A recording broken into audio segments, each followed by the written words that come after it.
આપણે છેલ્લા 2 દિવસથી જોઈએ છીએ કે ગુજરાતભરની અંદર વરસાદનો માહોલ છે। ત્યારે ગઈકાલે રાજપીપળા કરજણ નદીની અંદર એક બોરવેલની ગાડી અને અન્ય એક ગાડી પણ ત્યાં આગળ ફસાઈ હતી અને ગઈકાલે તો આ ગાડી પૂરી પાણીની અંદર ડૂબેલી હતી। અને આજે જે પ્રકારના જે વિડીયો તમે જોઈ રહ્યા છો, 2 પ્રકારના તમને આપું છું। ગઈકાલનો એક વિડીયો છે અને આજનો એક વિડીયો છે।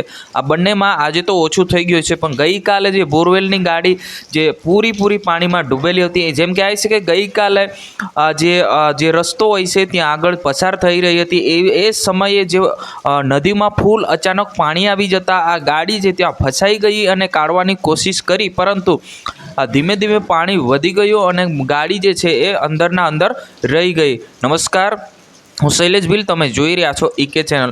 મિત્રો, આ ગાડી એટલી નહીં, પરંતુ આપણે વાત કરવામાં આવે તો ગુજરાતભરની અંદર લગાતાર વરસાદ વરસી રહ્યો છે, ત્યારે અલગ પ્રકારની ઘટનાઓ પણ આપણે જોઈ રહ્યા છે। એટલે આપણી ચેનલને જરૂરથી ફોલો કરી રાખજો, કેમ કે આપણે જેમ માહિતી મળે છે તેમ હું બતાવવા તમને કોશિશ કરવાની કરી રહ્યો છે। હાલ જોવા જઈએ તો જે રાજપીપળા કરજણ નદીની અંદર જે આ બોરવેલની ગાડીઓ ફસાઈ છે અને એમને અત્યારે જે કાઢવાની કોશિશ કરી રહ્યા છે, પરંતુ પાણી એટલું બધું છે કે ત્યાં ગાડી તો શું ત્યાં આગળ પહોંચવાની બહુ મુશ્કેલ હોય છે, કેમ કે જે કરજણ નદી છે ત્યાં આગળ પણ પૂર આવ્યો હતો અને જે પ્રકારની જે ગાડીઓ ફસાઈ છે, ગઈકાલની આ ગાડીઓ અહીંયા ફસાઈ કહેવામાં આવે છે, કેમ કે ત્યાં આગળ કાચો રસ્તો હોય છે, કાચા રસ્તા ઉપરથી જે પ્રસાર થઈ રહે છે એ સમયે અચાનક કરજણ નદીની અંદર પૂર આવ્યું, એટલે કે પાણી આવ્યું, અચાનક જે ગાડીઓ જે છે ફસાઈ ગઈ હતી ને જે અંદર બેઠેલા જે ડ્રાઈવર અને જે બંને જે વ્યક્તિ હતા જેમ તેમ કરીને જીવ તો બચાયો હતો, પરંતુ ગાડીઓ જે છે એ